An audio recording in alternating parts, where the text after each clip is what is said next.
You ever have an idea and then you do it for about like 50 episodes or so, only to find out that someone else has been doing it and started like a month earlier than you? Well, that happened with this show. Make Me Like It. A very similarly themed show to Don't Mind If I Don't.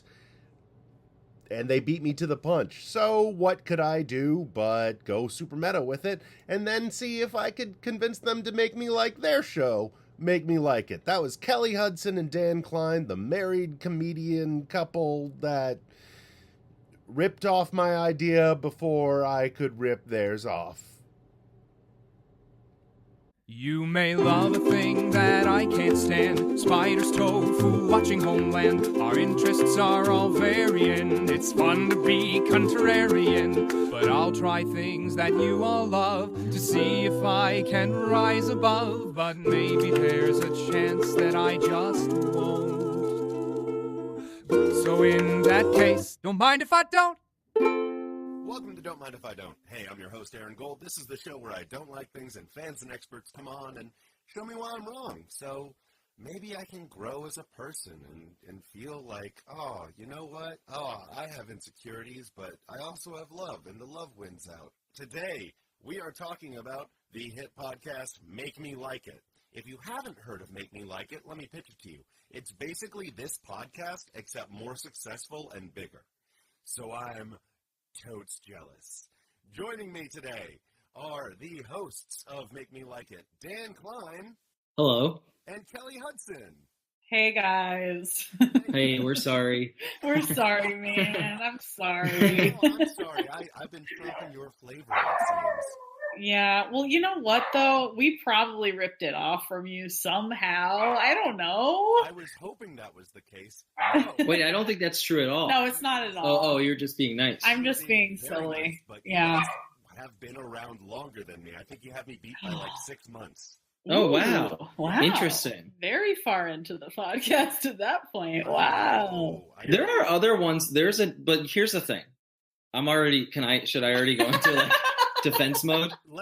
Before you do, Okay. everything on this show gets rated on a scale of 0 to negative 10. 0 being by ambivalence, negative 10 being blood-curdling hatred.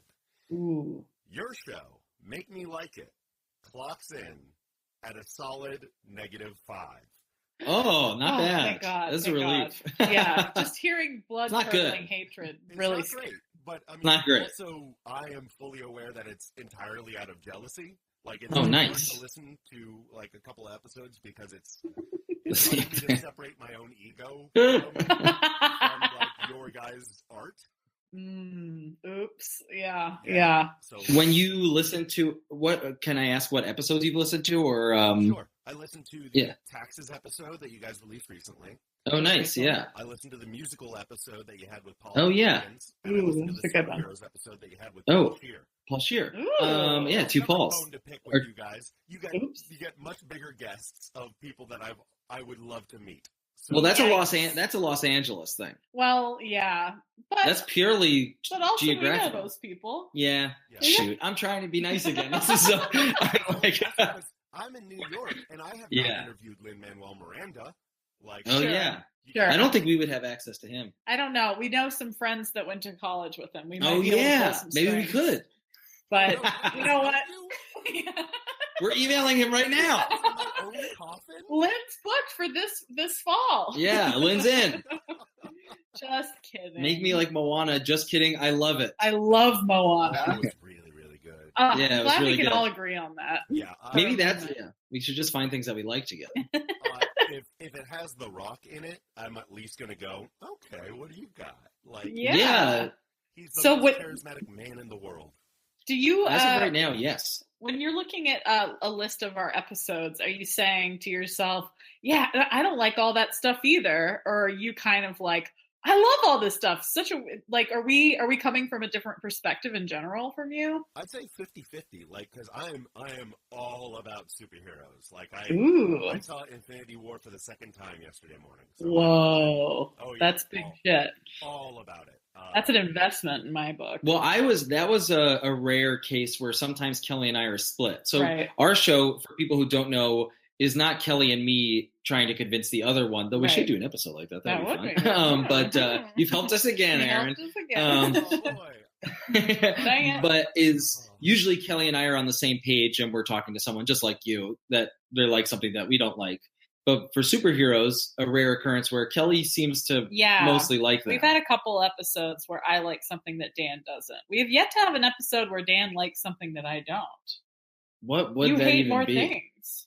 Yeah, I'm a much more skeptical person. What do I hate? You have much more joy in your life. I do, but I also have hate, and it just comes out the joy filter because I think the way I talk, like it sounds like I'm enjoying everything I am. When you do seem like an upbeat guy. It's interesting. No, I'm full of rage. It's the Jewish dichotomy of very funny, happy people, but also really self-hating. Real seething. Are you Jewish as well? I am. Okay. I just assumed. As well as Dan. Yeah. But my last name is Glenn. We get it.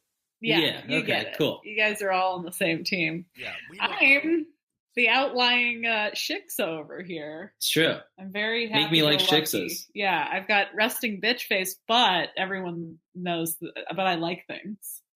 Oh, interesting. I wouldn't think you have resting bitch face. Yeah, I don't see that. I don't know why I said that. Yeah, I've never heard someone say that about you. I've have heard people come up to me and be like, "Oh my God, you look so upset or so sad," and it is just what I'm thinking. Well, yeah, but I would say in general, Dan, you look like so upbeat and sweet and happy, and no one would guess that there are a lot of things that you can't deal with. Sure. I didn't realize you had a poison soul until I started. Yeah. Deep anxiety and sadness. Yeah. But it's okay too.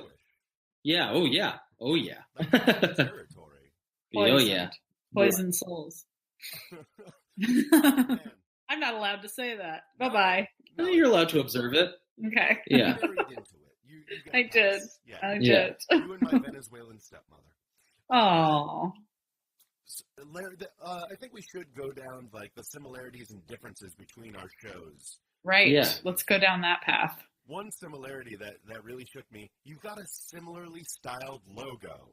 Whoa. Oh wow! Wait, what is the? Oh yeah, I saw yours when you emailed me. But it's us like making like upset Yucky faces. Yeah. Like, drawn and kind of like a cartoon. Yeah.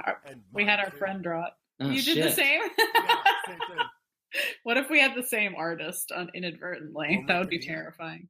No, Darren Schuler. Okay. Well, shout out to those two. They're good. Yeah. At drawing. Hire them for things. Guys, you want a logo drawn? Go to Darren Schuler.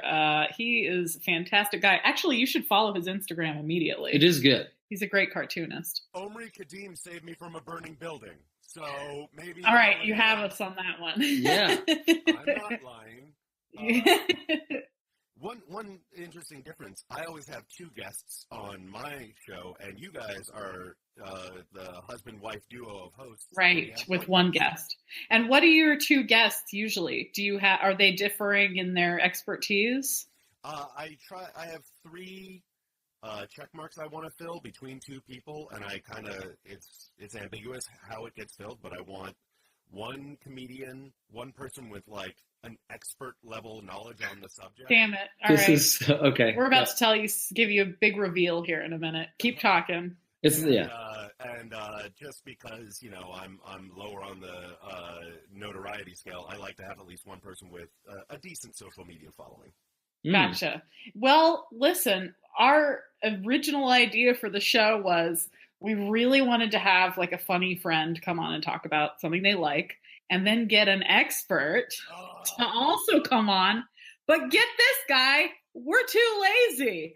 We really tried. We were going to have like a full-time producer getting on this. Yeah. It is so hard to find like experts in different fields and then have it coincide with the guests, which I'm sure you know because you actually do this. Yeah. And so that's where you have us beat big time. Yeah, we remember we got in touch with a porn star to talk about anal sex. And she was like, I'm not doing this shit for free. And we were like, all right, I feel you, girl. But she did respond to us, which was nice. But the original conception of the podcast was to make me like golf because I hate golf so much. Right. And I thought I was going to Oh, nice. Yeah, I hate golf. I truly hate it. Yeah, we did not get made to like that by John Daly. Even when we went to up to Big Sur in California and like Monterey, not far.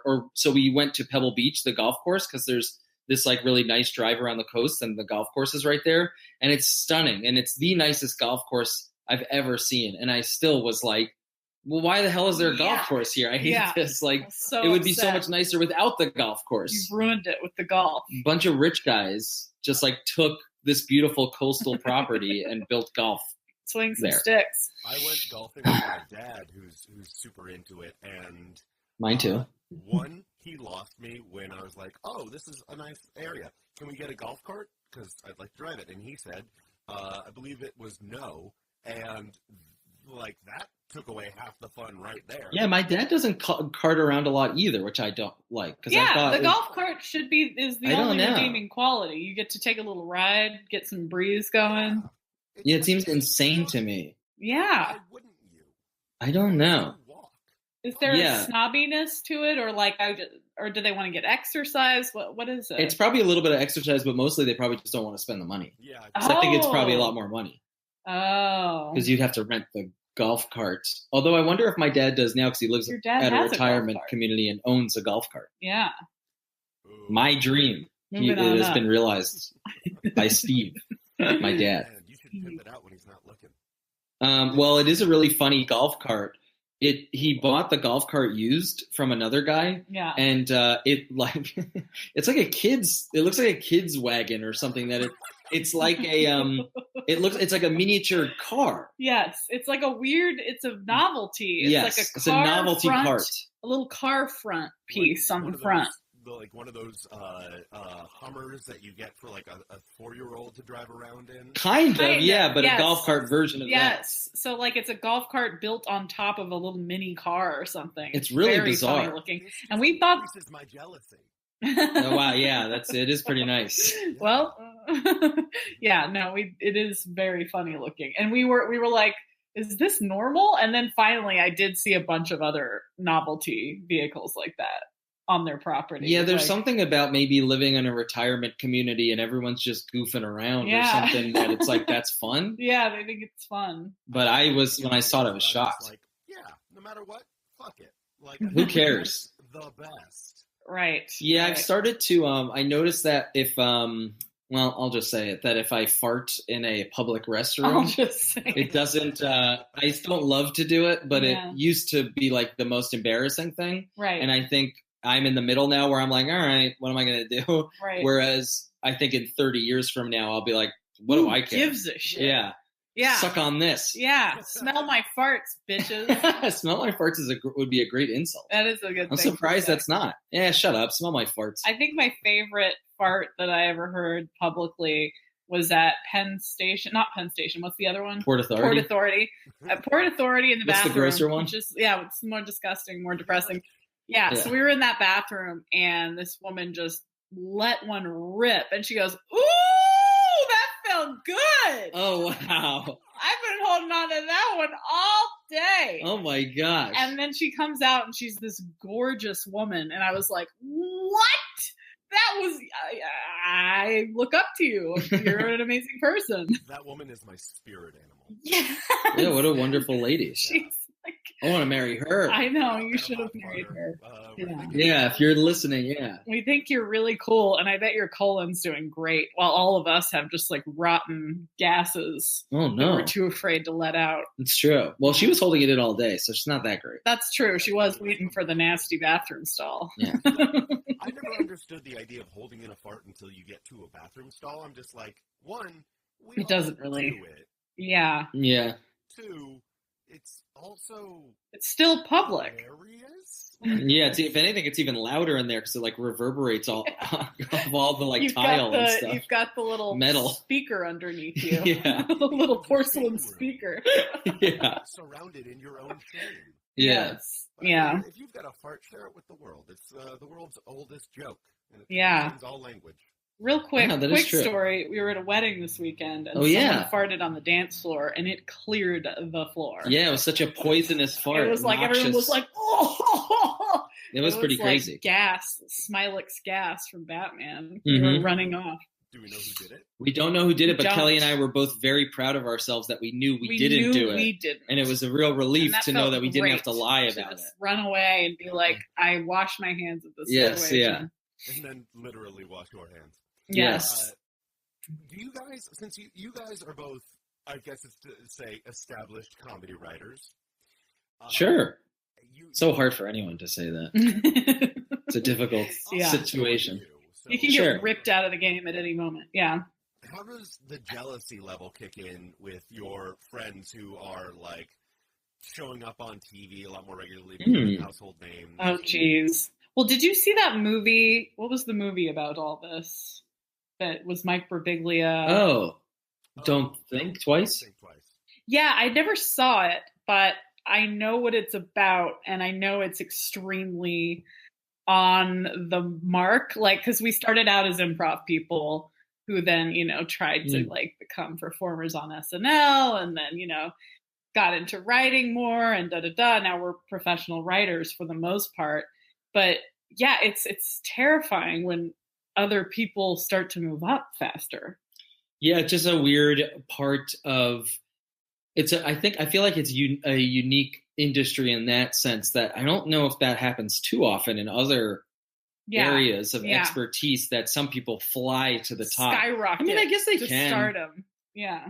But there's no set path. There's no like, all right, your hours here, so now it's time. Like, it's just. I think I have at least gotten to a point where I'm like more understand how little is in my control. Right. That, there are certain victories and losses, let's say. I mean, even though they're not, like if you don't get something, and there's always disappointment and some jealousy to the person who did get it. But I've also have had enough good and bad things happen that I'm like, well, when I didn't get this other job, I kind of dodged a bullet, and just getting in this position, was pretty good. And I'm glad to have been considered. So that has helped. But yeah, I don't know. I guess it's always there. I haven't felt it too much lately. Which is a good sign. Yeah. Because I think we went through a lot of that in our earlier years. Oh, yeah. And I heard Louis C.K., fallen comedian, say something. I think that was how I got into WTF. Was Louis C.K.'s episode was so good. Both of them. Yeah, he did a 2-part episode where he cried about how beautiful it was to have children, la la la, and it was great. And then he was also giving all this advice about what it's like in the industry, and he said something like, "You can't look at what someone else is doing, because it's like if you're in a jazz band and you're play drums, but you're very jealous of the trumpet player. And it's like, you're playing just different instruments. Yeah. It's very, very difficult to categorize yourself as a performer. Like, I'm not like a million other ladies out there that I know of. You know what I mean? Like, it's very hard to typecast you when you're like marketing yourself as an individual. So I have no idea how to quantify myself outside of acting. Like, I know as an actor, I make my bread and butter as young, goofy dad. Like, right. That has gotten me several a nice paycheck. Mm-hmm. As far as all-encompassing me, like, I don't know how I quantify, like, actor, improviser, podcaster, right? Somebody fucking host. I don't know. Like, I don't think you do until after something were to put you in a position, like, say, host, if you ever did host something. Yeah. I don't know. I feel like 10 years earlier, the version of yourself would be like, I'm not a host. But then 10 years later, you'd be like, oh yeah, I'm a host. Yeah. Like, you just do the thing that you're doing. Yeah. And say, like, yeah, I guess that's what I do. After I did that Rejected Pitches web series that Dan wrote, I played this like horrible, bitchy, like businesswoman. And so I was getting thought of for all these like corporate bitch roles. And I was like, that's so funny. That's like a million miles from who I am or what I would ever do organically, but it's who I do well right now. It's bankable. Yeah. Bankable, baby. Bankable, baby. Get that cheddar. Yeah, we're all about the cheddar. I don't know if we mentioned that. Yes. Oh, yeah, no, that big stinky cheese. Yes. You said, talking about like comparing your friend's journey to your own, and it reminded me, I think it was Patton Oswalt who talked about like seeing other stand-ups and you like at open mics and you just have to love, or maybe it was Mike Lawrence, about just you have to choose to love them. Right. That's a good idea. Yeah. It's really hard to do, which is why he's choosing to do it, and it's not just happening naturally. Exactly. Did you have a question on top of that, or did you want us to riff on that? I don't know, like, because right now we're in the ethereal part, because it's hard for me to, like, have you guys sell me on your podcast, because I think it's very good. Like, good. Just, oh, nice. Okay. So we're talking about the feelings of, yes. You're trying to get us to, like, you're trying to ease your jealousy a little. Yeah, I want you guys to make me like it. Gotcha. And we're going about it in not in necessarily a straightforward fashion. Yeah, I mean, hey, we're off the beaten path. Let's blaze a trail. It also, well, yeah. So to comment on that comment, it's interesting. The stand-up world is so different from the world we came up in, because everyone's on their own. So, like, that is a very good practice to be like, love everybody, like, cool it. Stop being like, because you're just all by yourself up there. And we came up doing improv, which you're all in a bunch of groups. It's like teams sometimes. And sometimes you're like, I don't like that other team. But it's like, for the most part, we're all in the community together. Or if, like when it comes to auditions on house teams. And right. Then you'll be like, why the hell? Yeah, like when I met Dan Klein, for instance, he had just got put on a Herald team. And I was like, who the fuck is this guy? Idiot. I'm not on a team, so I hate you. I think what Mike says is good. I don't think it's ever really possible to get over everything completely, but there is an acceptance of, this person is doing that thing. I'm qualified for that. I feel like I could do that, but I'm not doing it. So it doesn't have to bother me, because it causes them their own problems too. Yeah. Every job and thing kind of sucks. So, it really does. Putting together. So maybe when, you're putting together your podcast and you think of ours, think about how annoying it is to, like, coordinate schedules and book guests and, like, record stuff. We've had 2 episodes lost that were deleted by sound engineers that we had at the time. Which makes me want to kill 2 myself. episodes. Yeah. And it's so much work. I've had 3 gone. Oh no, you beat us. No. But still, it's like, so just that, us buying I remember when we had to buy our own equipment and we were like, what are we doing? Like, this is so expensive. I don't want to do that. So, for everyone that, it's so annoying. It's all horrible. I hate it, but I like it. Yeah. But I hate it. I feel like we, in addition to making you make me like it. Whoa, my brain could not compute that. Yeah, in addition to that, we have to make you understand how yours is also good.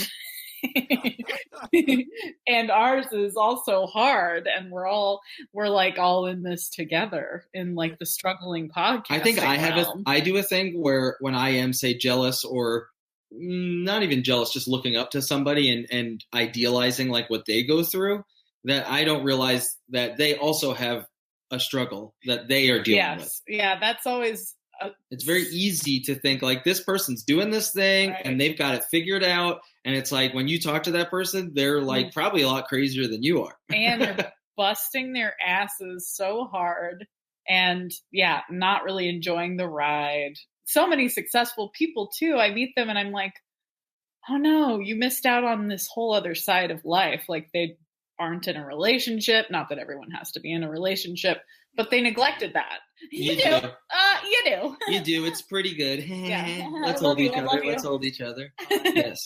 I know. I think I shrug when I say this level in the industry. I don't know. Mm-hmm. People around my area are one step away from, like, making it. Like, I know there are people I took improv classes with that I now see on television. Like, one of your former guests, John Haskell. Yeah. Oh, yeah. Improv level 2 together. Really? Wow. At UCB? Yeah. He's an old friend of ours. Yeah, I hope he does not remember me, because back then I was terrible at comedy.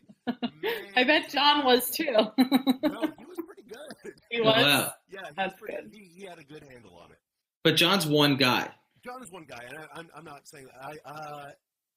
I think I started like 2 other thoughts and then got derailed by myself mentally about 4 times. So, but thinking about people that you consider at your level that are jumping leaps and bounds ahead, or that's what it feels like. Yeah, but it ain't that. It isn't that, no, because like it's the just wagging my finger at you.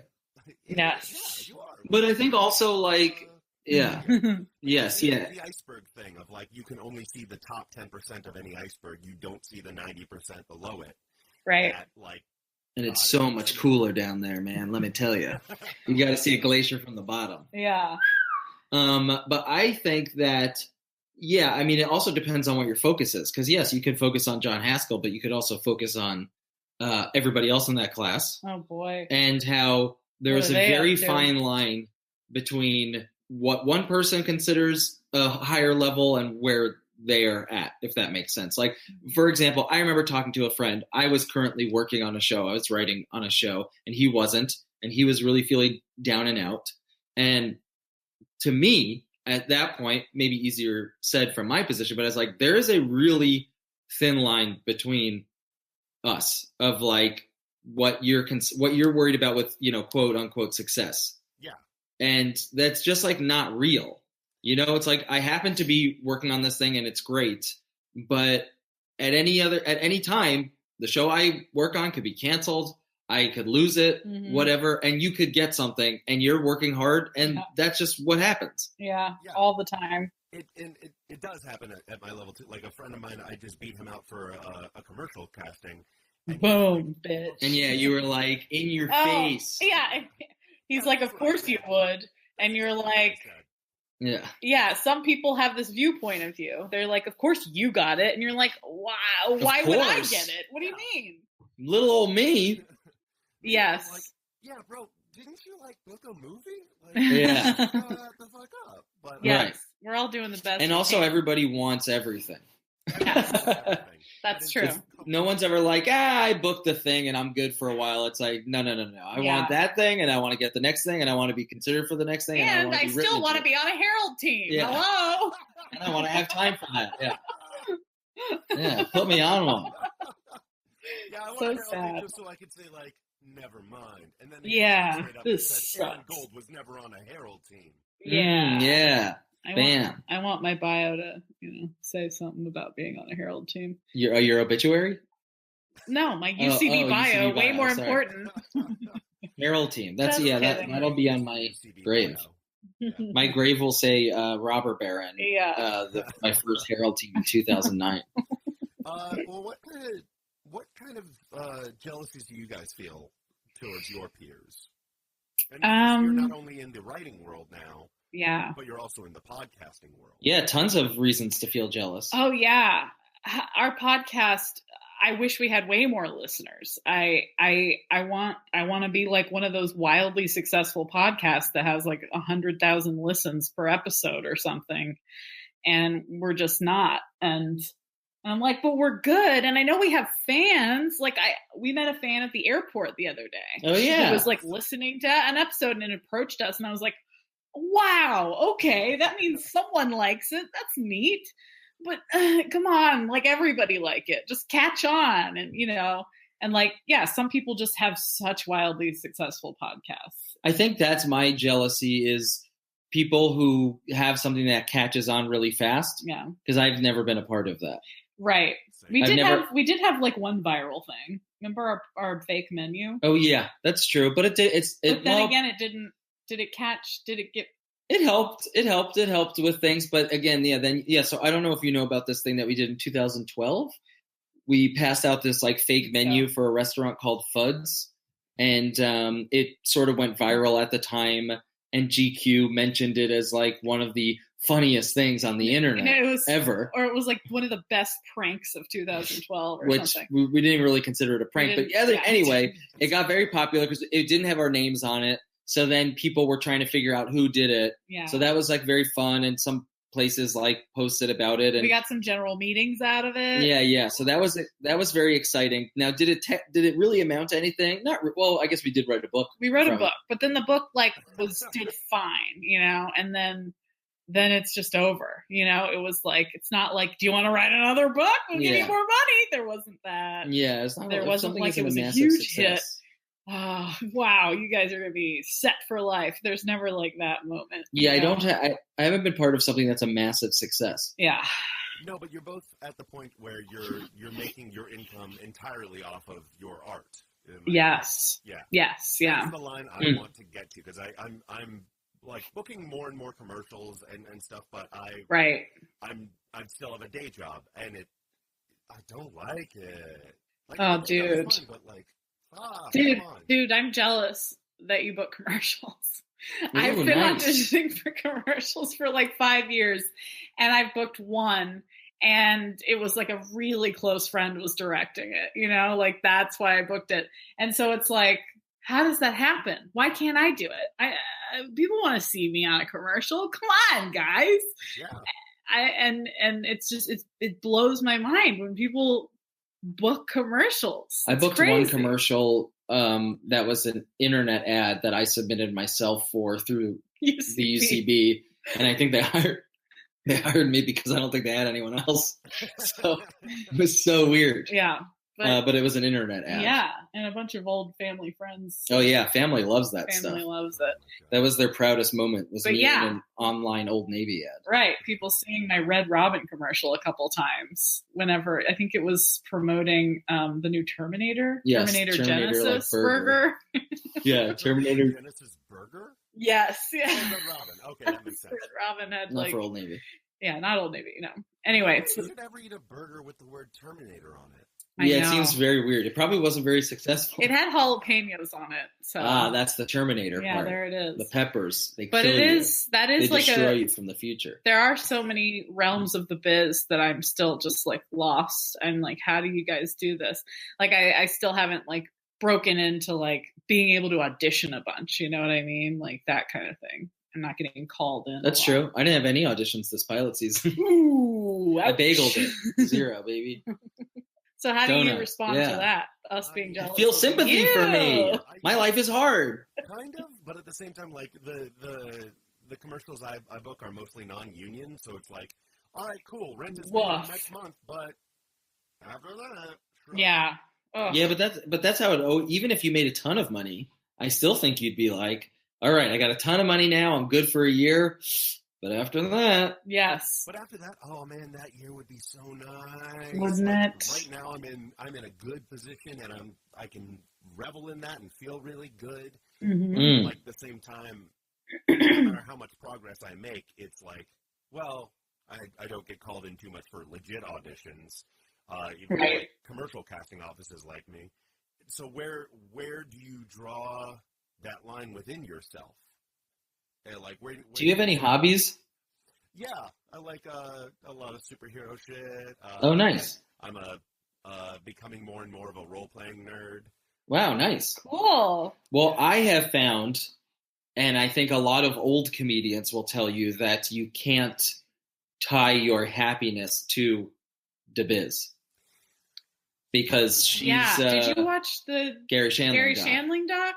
No, but I did read Amy Poehler's book, and I know she talked about that pretty... Oh, yeah. And Leno, who... Yeah, Jay Leno's kind of a joke to us. Like, we're not huge Jay Leno fans, and I don't know a lot of people who are, but there are a ton of fans. Right here, okay, good. Yeah, make me like Jay Leno. Make me like fucking Jay Leno. He said something like so wise on that Gary Shandling documentary about how like you have to put roots down outside of the business and have investments in emotional relationships, because or you'll go crazy if you treat the biz like your partner. Like, it will continuously beat you up and shit you out. Yeah, it's only going to break your heart. Yeah. I mean, I think there'll always be some little victories here and there, but in the end of the day, I feel like everyone, no matter how good they are, they come out with like a losing record. Yeah.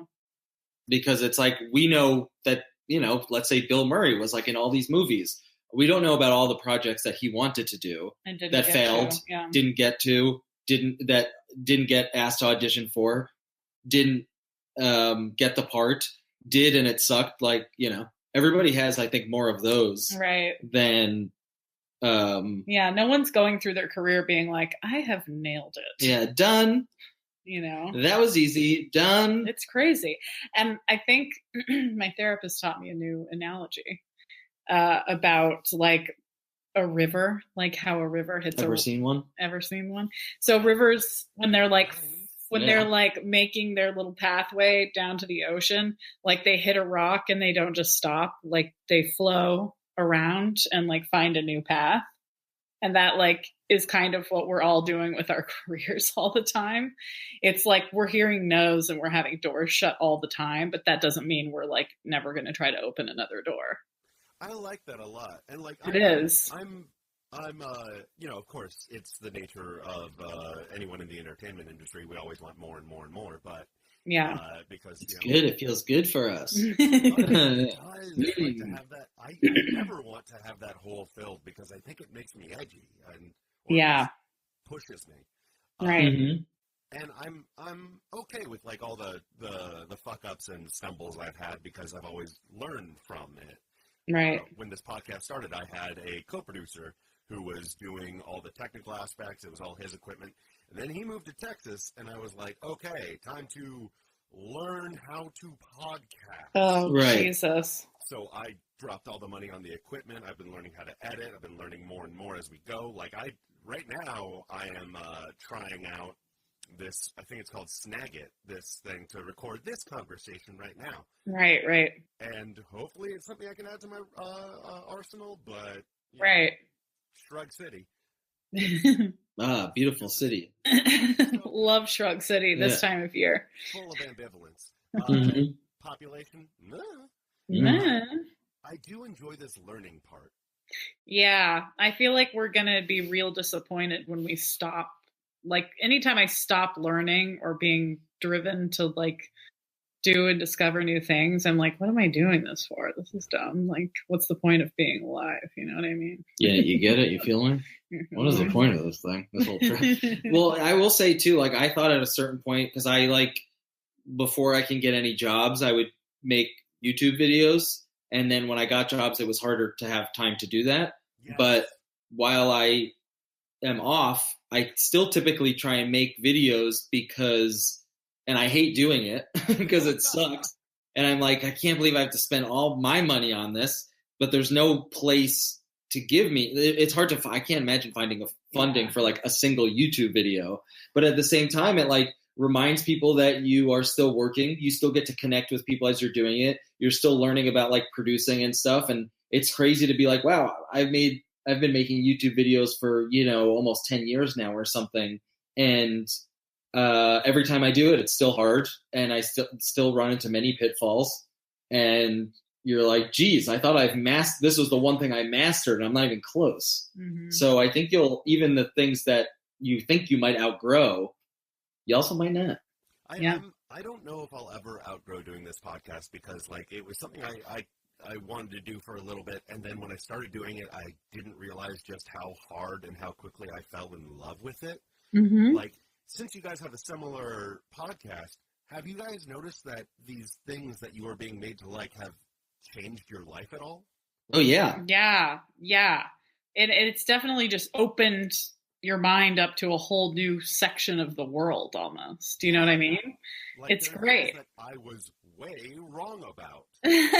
Yeah, I would find most of the things that I have judgments about, it's really just because I wasn't paying attention or didn't have a liaison to kind of show me why this can be good. It's been like, why someone might like it. Yeah, I've had this happen before in my life with like a guy I was dating in college was super into baseball. So I watched a lot of baseball, one year and got super into it. And I was like, okay, this is why you like baseball. And then that team went to the World Series that year. The Giants went to the World Series. And it was like, this is awesome, and he liked a lot of weird stuff that I like dabbled in while we were dating. Yu-Gi-Oh cards. Do you know about those? I know about them, but that is a nerd too far even for me. Oh, wow. Huge arsenal of nerddom. I can recite the Green Lantern Oath, and that is too far for me. Yeah, so I've enjoyed those little pockets in my life where I've like learned new things and gotten passionate because the person I was in love with liked those things at the time, you know, but it's cool to do that in more frequently and with the person, you know, with just like your friend and also to understand your friends better. Like a lot of these times that we've done these episodes, like Paul F. Tompkins, we rarely get to ever just hang out with. And it's like, oh, this hour of hearing him gush about musicals is like, that was great. And I'll always remember our day together. It's true. You never really talk to anyone for an unbroken hour where you're paying attention the whole time. Yeah, exactly. And you have a great convo. There's this wonderful thing that happens when you both just adjusted your hair the exact I saw at the same time. Yeah, I saw that too. Yikes! Whoops. We're twins. Awkward merge. But like the light that goes on in somebody's eyes when they're like talking about that thing that they are damn near obsessed about. Yeah, it's cool. The excitement, it's so invigorating, and it's I don't know, it's kind of in a weird way an honor to be a part of that. Yes. Yeah, it's exciting. Kelly and I were sort of not jokingly, but I think earlier on or years ago we had talked about doing an interview kind of show.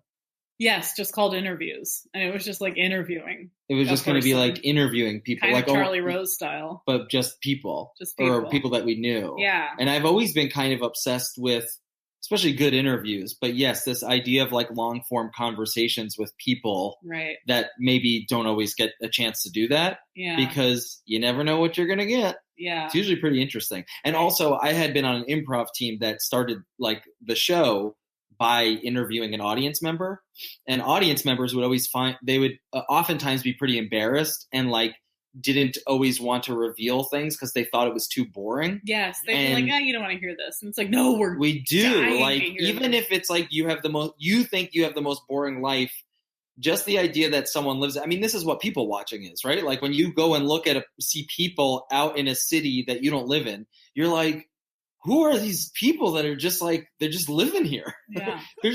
You're eating in this place for real? Yeah. I'm eating this place as like a joke because I'm on vacation. Right. But this is your like coffee shop? Yeah. Crazy. How does this happen? I had that thought today when I had lunch in an Arby's. Yeah, it's like, look at all these other like to you, and everyone else is like, who mean it. They love roast beef. Meanwhile, everyone there is as a joke, and Arby's is like, we don't care. Fine, yeah, we're a joke. You're still giving us money. We're selling the Jamocha shakes. For ironic. Ironic. It sure does. Yeah. I was like Arby's, sure.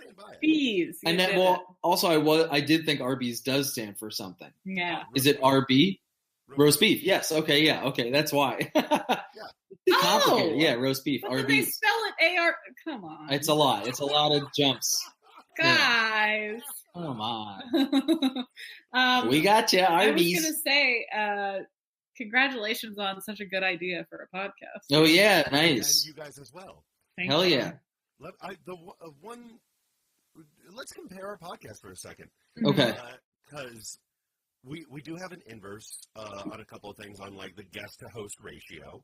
Right. Mm-hmm. You guys were releasing weekly, and now you're releasing bi-weekly. Yeah. Yes. I release weekly, but right. and I would love to go to bi-weekly, but I want to keep this momentum going. Yeah. Yeah. So keep it. Oops. We were afraid to, and we may have made a huge mistake. Sorry, we can't hear you right now. Our headsets go off.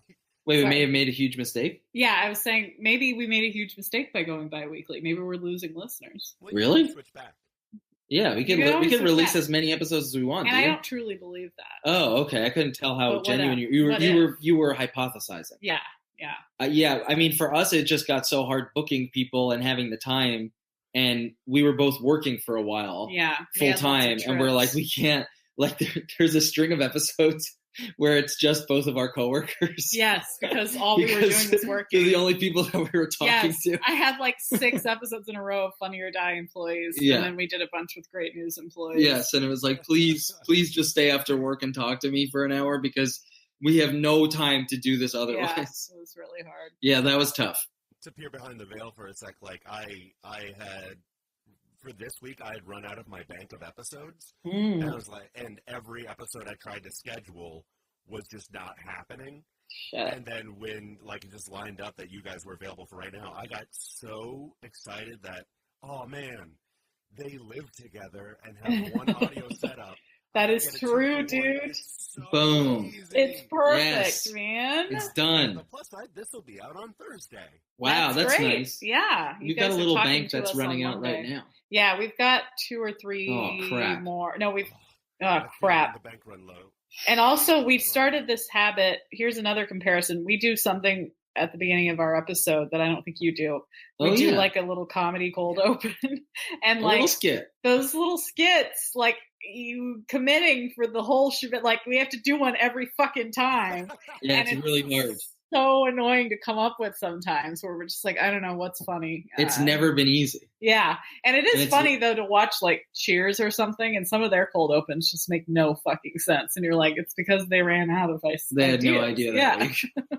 They're like, I don't know. Just got convinced to like Cheers. Oh, nice. I like Cheers, Yes, Good. and I didn't like it as a kid. I've only scared me recently for a liked while. it. I Yeah. didn't care because it just even the intro is just It's brown and dark, Yeah. so old And brown. and Yeah, dark. Kelly talked about the brownness of Yeah, it. there's this brown theme throughout. Yeah, I hated it Yeah. as a child. It was depressing when it came on. We really liked it as a family. We watched it every week, but then Cheers, I- it filmed in front of a live studio audience. yeah, I was going. You, Go ahead. You guys are from the. Do you know Brett White? Yes, Yes. yes, we love Brett White. Guests. Oh, nice. nice. Are you pals? Are you guys friends through the superhero scene? Yeah, we're friendly. Like we know each other through mutual friends in the comedy scene, and we see each other at parties. Right. Nice. So you mentioned that you're not doing comedy full time. Do you have a day job, or are you just making your paycheck to paycheck right now? I have a day job that pays kind of nicely, and they're just a little bit. It's a nice job, but it's a little bit too corporate, and they're finding Right. out that, like, when I said I was an actor when they hired me, I meant it, and Yes. like it's hard to organize. That was always such a pain in the ass, Yeah. leaving. Even when I worked at College Humor as a video editor for a while, and even just leaving for auditions then, I just felt so guilty, and like, even though they knew. Get it. I know, and they should, and they probably did, but I felt still just like, ugh, everyone's gonna be mad at me. It was tough. I used to have those feelings too. Yeah. I still do, actually. Yeah. I've got a Guilt. photo shoot this Saturday, and if I don't have Oh, nice. my shift, that might be the job. Like, Oh my God. So we'll see. But like it's fine because eyes on the main thing you want to be focusing on, and everything else can just come and go. Right. I was a busboy at Grey Dog, the coffee shop in New York. I don't know. And you don't know Grey Dog? You got to check out Grey Dog. Dude, I think there's a couple. Yes. Yeah, I think there's a couple locations, or 3 locations maybe. They have really good salads. in Manhattan. Yeah. Yeah, though I think it's expensive. It's really expensive now. When I worked there, it was kind of cheap. Yeah. Anyway, actually, there's quite a few comedy people that worked at Grey Dog. Jen Statsky worked there, and so did Veronica Osorio. Oh, But wow. yeah. Veronica, yeah. But we I just quit that job cold turkey at a certain point because I was scared that I was getting like too sucked into the culture of the coffee shop, because it's like cool, fun people who like. Some people are just like, I work here and that is enough. Like, Yeah, and like there's also like a transient sort of lifestyle. yeah. And so I started to like go out with them afterwards, and then you like drink and spend the money that you made, and then you go back to work the next morning, and it's like, ooh, this is not good. This is not what I came to New York to do. So I quit, but I had nothing, And I didn't. and that was bad. Yeah. But I'm glad I did it. But it was really rough for a while. And I didn't mean like that job was enough for them in a snotty way. I just meant like Grey Dog has this culture of coolness to it, where if you work there, like you're so cool. And I think that's it was cool. At the dumb. time, it was cool. I was the least cool person by a mile. Right. People I'm were gonna like, go come to on. Grey Dog and get a coffee, and I'll be like, oh, this is what Dan Klein was talking about? Wow. And they'll be like, Dan Klein, you knew Dan Klein. We have a plaque right Actually, here they still- dedicated to yeah. him. I'm not in any of the staff pictures because I didn't make it the full year. Ooh. I started in January, so I missed December, and then I didn't make it to next December. Oh, shoot. Yes, yeah. And but I think Seiko still works there, who's a guy. He was the Seiko's cool. dishwasher? He was like, Or he was a he chef kind of like or cook? ran the place in a Kitchen? weird way. Yeah, I don't know what his job title was. Let So me- if you see Seiko, I'll say, Klein says hi. yeah. He doesn't need your shit anymore.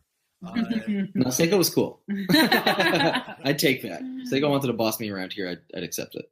How'd you guys find your audience? Because I've got a decent one, but I want more.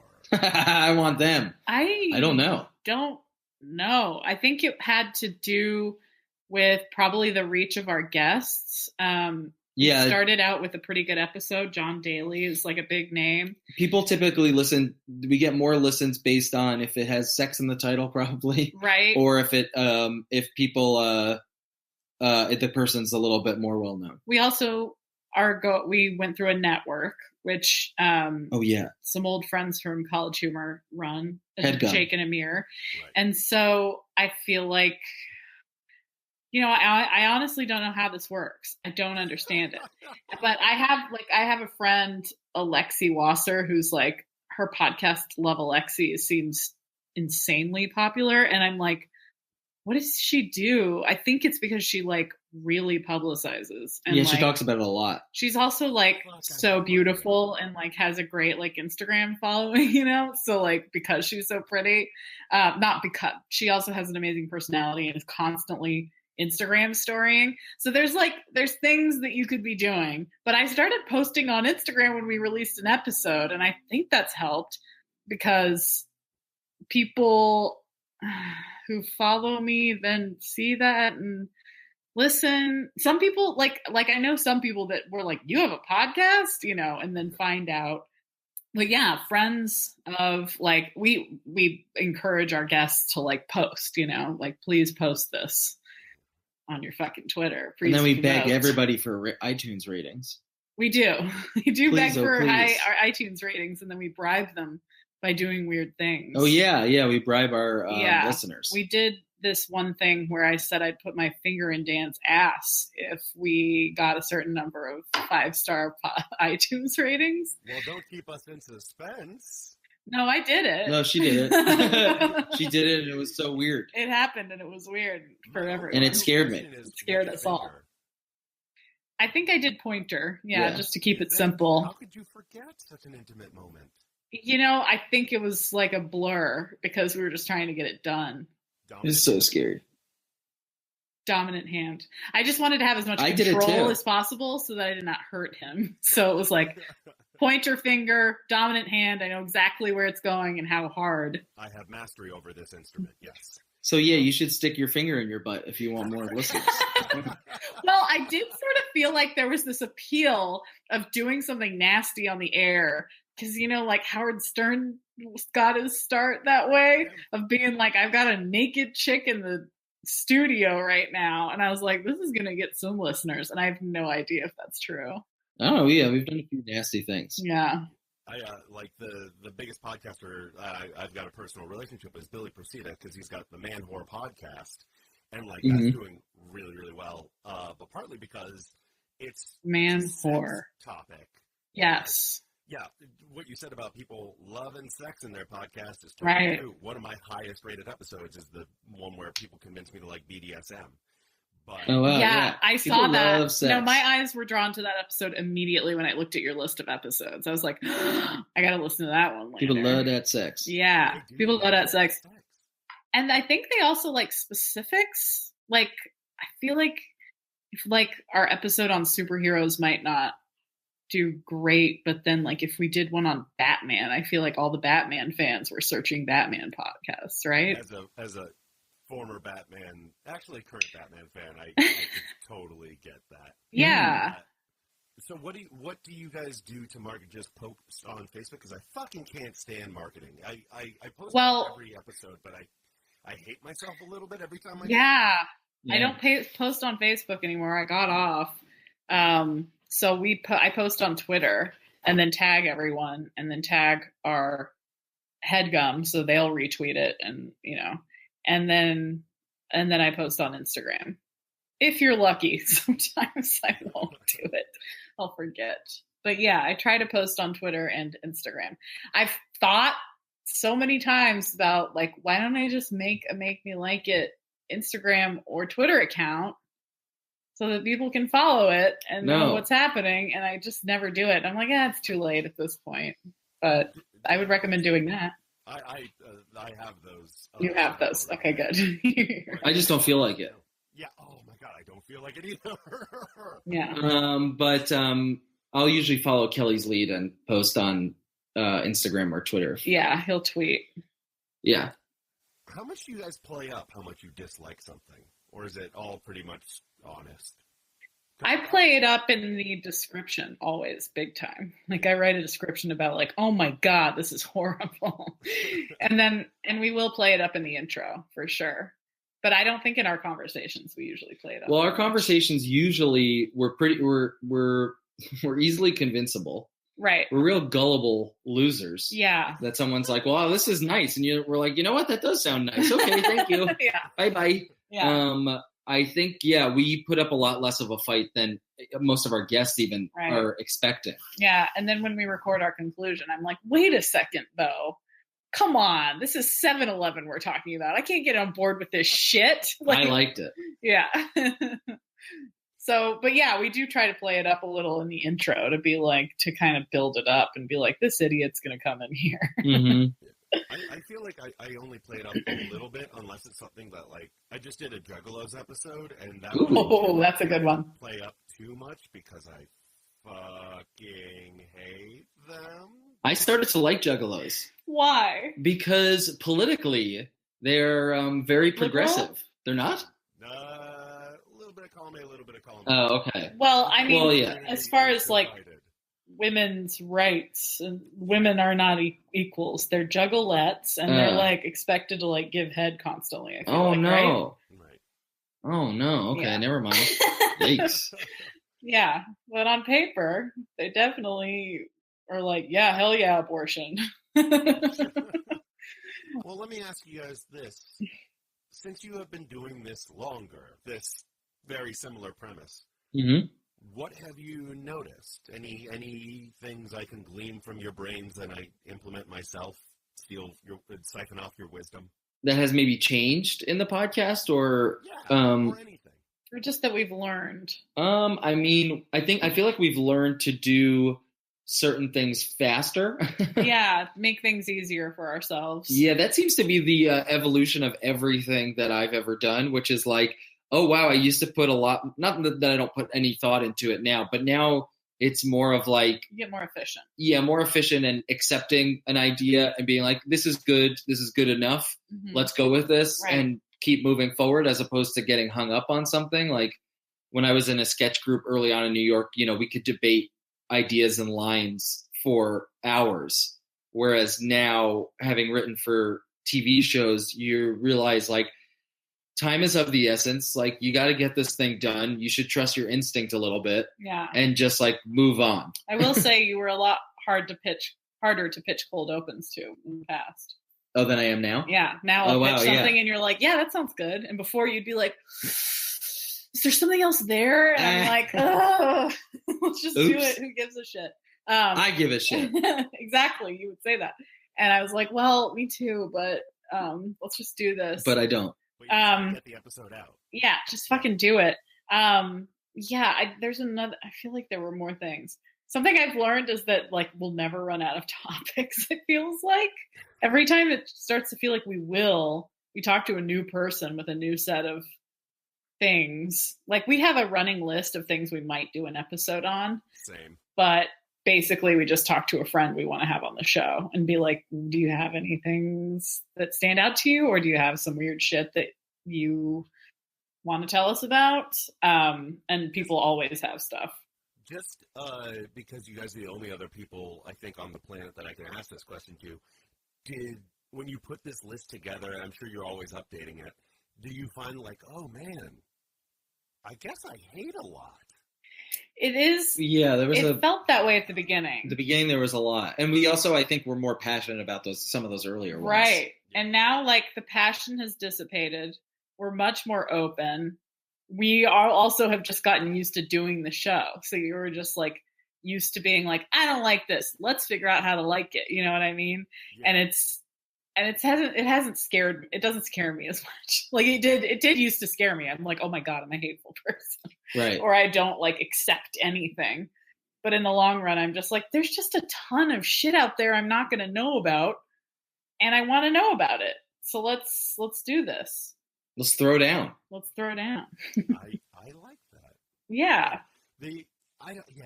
I got nothing to respond to.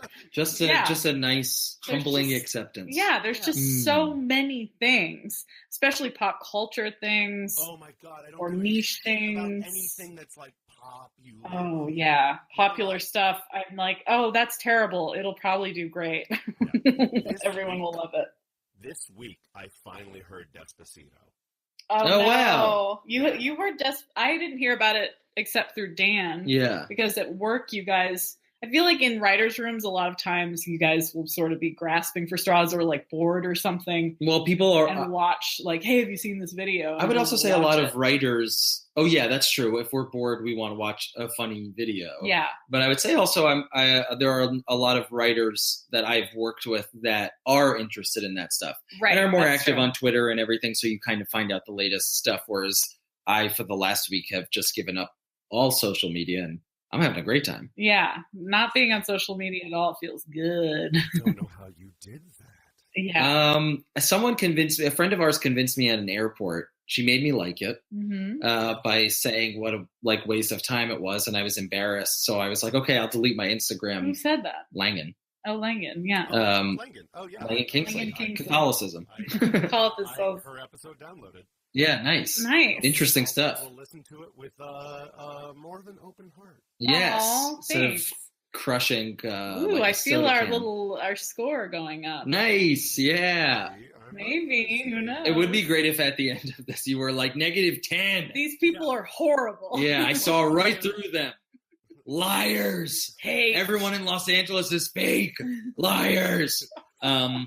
Yeah, Langan was like, I stopped looking at it because I realized it was just like such a huge waste of time. It didn't make me feel good. And I'm like, well, that sounds like me, but I'm still looking at it. So then I was like, fine. I'll delete the app with the idea that I would just get it back. And I probably will at some point. But last week, I have not really missed it.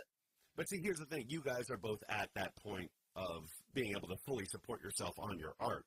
Right. Oh, was that a privilege that I didn't realize? It is. Oh, crap. Well, because 100% is. I did not realize that. I have like not a huge following, but it's decent, and I use that to promote all of my shit. If you can, right. See, what I did when I got off Facebook is I unfriended every single person. So I'm still on Facebook. I just have no friends. Therefore, the experience isn't there. So I still have my professional account that I would promote on. I haven't been for a while because I just can't. Facebook feels so dead, even though I know a lot of people still use it. But I know what you mean, and I want to get to a point where I can pop on, post something, pop off, and not even. Maybe I'll check a few days later to see if someone wanted to interact. But we'll randomly get someone tweet at us something I have to respond to. I don't know, like once a month or something, or twice a month. So like, I don't feel as much pressure to interact and use the social media as much as, you can post and get off. That's my goal, is to like promote, then go away. I think that's a level of career privilege that I hope to attain someday. Yeah. No, well, I know it's happen. A privilege. It is. It sounds like it is, but I also wonder if you could just, maybe you think you can't do it, but maybe you can. Maybe you can. If I don't promote my show, who will? I don't know. Well, if you I'm sure some guy will do it. What if you try promoting and then like promote and then log off and just be like, bye. That's true. As opposed to like, because I know that like a Facebook page, like people are going to comment and want to see your presence there and see you commenting back and interacting. Like, I know people want to see that, but I don't know. Maybe they'll leave you alone. Idea of like, oh, I want the attention, and also, who the fuck cares about how I feel about anything? Like, Well, someone does. Well, I think that this show is really like this show and your show, my show and your show, our show and your show. Our collective shows are very important, and it's not so much your opinion as it is you represent everyone, kind of. You know what I mean? As the host, so therefore, Greek chorus of yeah, hosts. Therefore, people are into it because they're like, I like that subject. I want to hear someone respond to it, or I don't like that thing. I want to hear someone like rip into it, tear it a new one. Yeah, it is one of the best feelings when someone reaches out and says like, "Hey, I didn't like this thing just like you, but your guests." Yeah. Now I'm into it. Yeah. Yeah, I like those emails. Affecting someone. Yes. I love those emails from people who are like, yes, thank you. Or like, no, I hated this and now I love it and you're great. That's great. That's great. One final question, and this is definitely not so much about our similar podcast, so much as about, I guess, our artistic journeys. Because we started out as improvisers like me, and we both transitioned into being writers, and you're both like supporting yourself on your art, which is my whole goal. Mm-hmm. I like writing, but it doesn't. I've got this belief of when it comes to art in New York City, if you aren't passionate about it, get the fuck out of the way for the person that is. And I like doing punch-ups on scripts, but I don't like writing. That makes sense. In front of the camera. It is real. You might be fucked as far as a writing career because I feel like the same. I have a really hard time not like starting something from scratch. Like I too enjoy punching up way more than starting from nothing. Well, I would say every writer thinks that. That's true. I think most writers are like, I would much rather just get into something and make it funny rather than starting from the beginning by yourself. It's so hard. But like, if you find enjoyment in any part of the process and are good at it, then you're going to you should keep doing it, even if it's painful. Like, well, writing sucks. That's like across the board. Fucking sucks. I bet you could probably just Google like writers' quotes about how bad writing is or something, and every writer has like, what's the? I mean, I know. Jack Kerouac has something about like bleeding at the. Your writing is bleeding on the typewriter. Yeah. So, it just sucks. I mean, it's just a fancy way of saying this sucks. I think it's awful. It's awful to do. It's really no fun, except for some of the bright spots in it. I personally like being in a writer's room a lot, which I know a lot of people don't like it. I like it because it's like I'm with a bunch of funny people and we're like trying to like come up with an idea together. It reminds me a lot of improv. It's so much easier to thrive there because there's so much like light and activity. Like I did stand up for like 6 years and I had to walk away from it. I didn't like stand up. By writing on your own sucks. I think that writing on your own is something you have to do for a small part of your career before getting into a room. Yeah, for me, I did writing by myself as a means to an end, not because I wanted to. Once you get into a job, there's a room of people that are all funny, and like it's so much easier. And I find the majority of writers in TV rooms are like, I prefer not writing by myself. I like the team aspect of it as well. I don't know if I would take not liking writing to mean that you're not passionate about it. Do you know what I mean? Yeah, because the writing is really hard and bad. But then again, think about all the people that are like, I want to perform, but like, I hate being on set and I don't like doing it. And you'd be like, the hell, man, get out of my way. Yeah, I thrive being on a set. Like, some people hate it.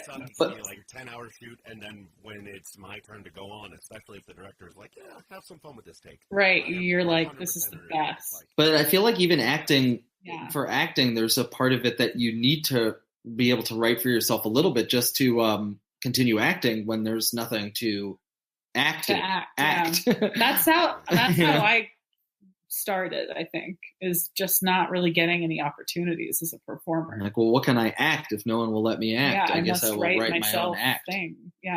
My own self. Just suck it up and go back to writing. Well, only if it's, if you're like, I'm trying to be an actor, it's like. Be an actor more, but. Because I feel like a lot of, let's say like a Greta Gerwig, right? Like she was making movies and acting in them, I think to act. She wasn't probably getting a lot of roles because she's like a little bit different. Yeah, and like I don't know. I think it's just I would just caution you from saying like, I'm an actor, so I'm not going to pursue anything else, because so many people who are on TV and in movies are not necessarily actors. Right. I mean, let's say like Danny McBride. Like, I wouldn't consider him an actor. He's like a creator. But he acts in things when it's appropriate because he's funny and good. But I don't think he like auditions for stuff anymore. And the ultimate creation, in my opinion, is writing. Like improv, is sex. Improv is sex. Writing is sex. The ultimate creation is sex. Yes. So start fucking. No, I just mean that, like, how you're in an improv scene and you're like, I'm creating from nothing. That's what writing is. It's like the same thing as improv, except sometimes you have to do it by yourself and it fucking sucks. All right, so it sounds like I'm going to have to do an episode about writing. Yeah, that sounds good. Good idea. Yeah, that's the thing. Are you guys like me with whenever you come up with another thing that you don't like, you're like, oh, fuck, I got to do an episode about that now. Like, there's this idea of like, oh, great, I get to do an episode, but at the same time, fuck, that's another thing I don't like. I think it's okay, though.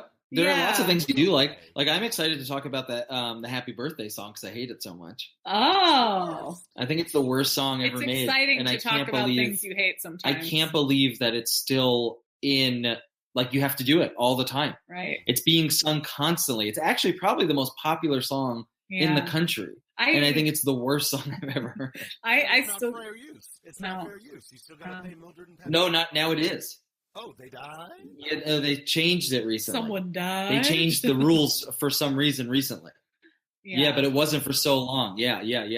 But it still sucks. I'll still get very excited when I think of a new episode. I was super psyched to be like, oh, I hate the Happy Birthday song.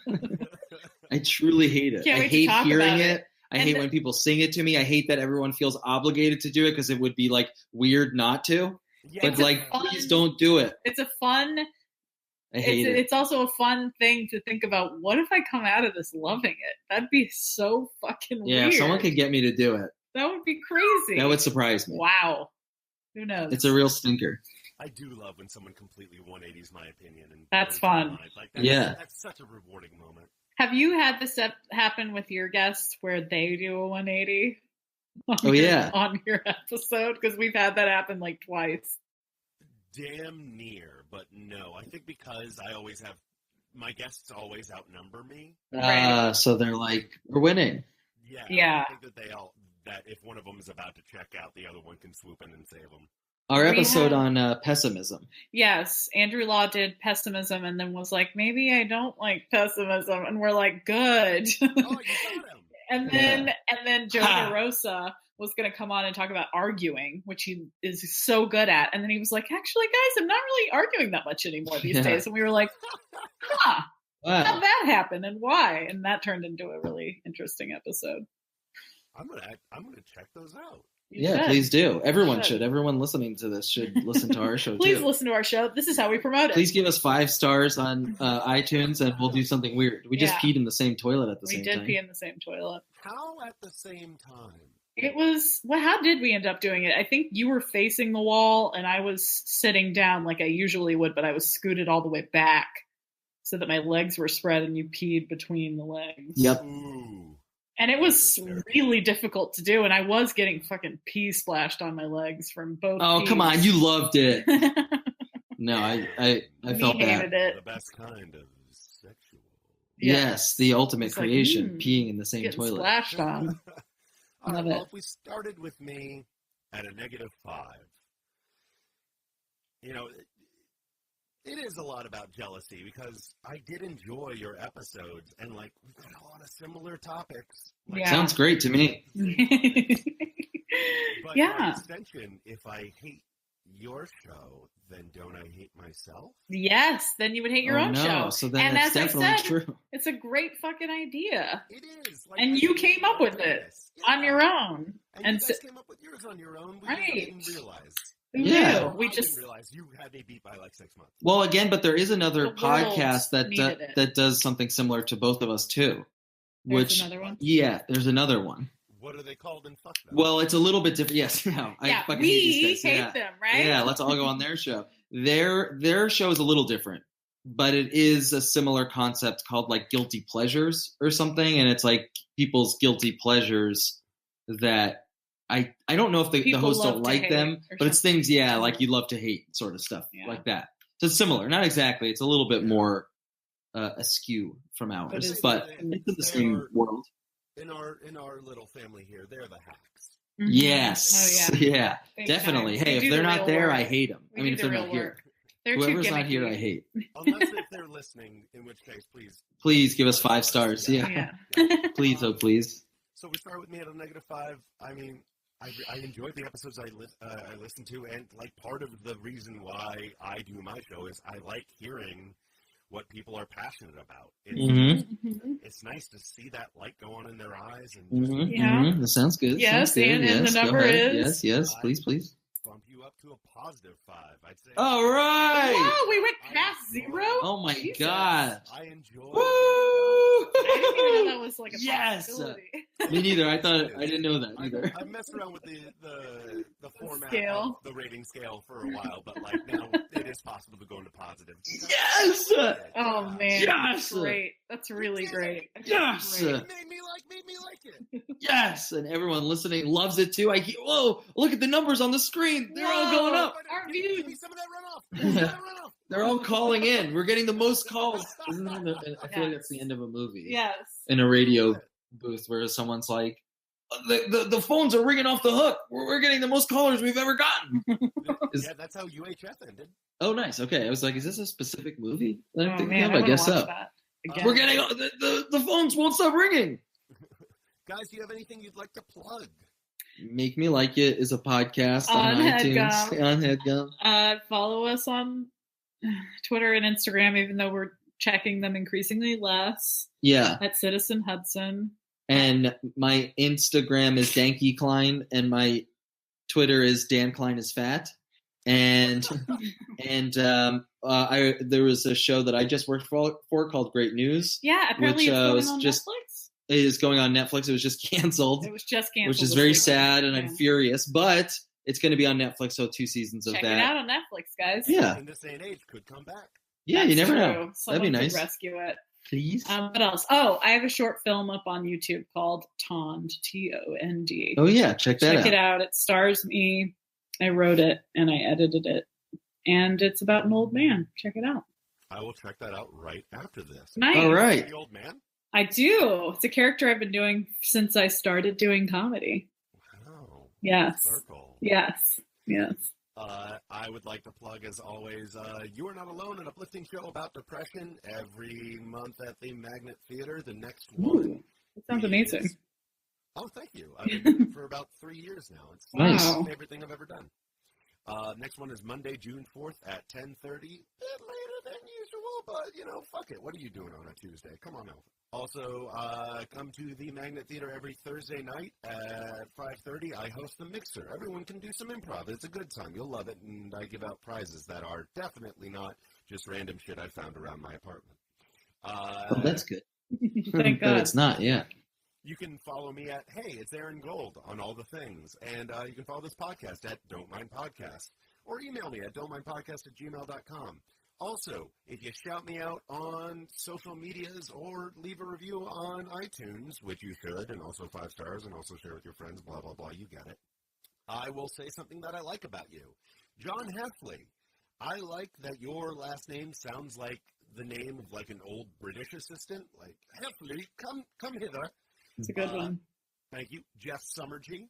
I like that your last name sounds like just like an optimistic gangsta. Like, it's Summergy. Yeah. Yeah, you're like a happy time G. And at Fake Scott Kersey. I like you because you've done more for me than the real Scott Kersey. So to me, you are the real Scott Kersey. And the real Scott Kersey is fake. Kai, thank you so much for joining me. Yeah, and let me just say, the fact that you're having that much interaction with fans in 1 week is amazing. Yeah. 3 people tweeted at you? Jesus Christ. Nice. All right. And tweets and comments. Stuff. Yeah. Wow. All right. Well, racking them up. Cool. I'm going to boot you off a HeadGum and take your spot. Thanks. We'll take a vacation. No, okay. Oh, dang it. and Kelly, thank you guys so much for joining me. Thanks for having us. Thanks for having us. Great. Helping me confront some of my own insecurities and stuff. Yeah, and guess what? We're going to promote the shit out of your show on our next episode. Oh, you guys. Kelly. We love you too. All right. And for you listening, thank you for doing that verb I just said. And as always, keep on minding.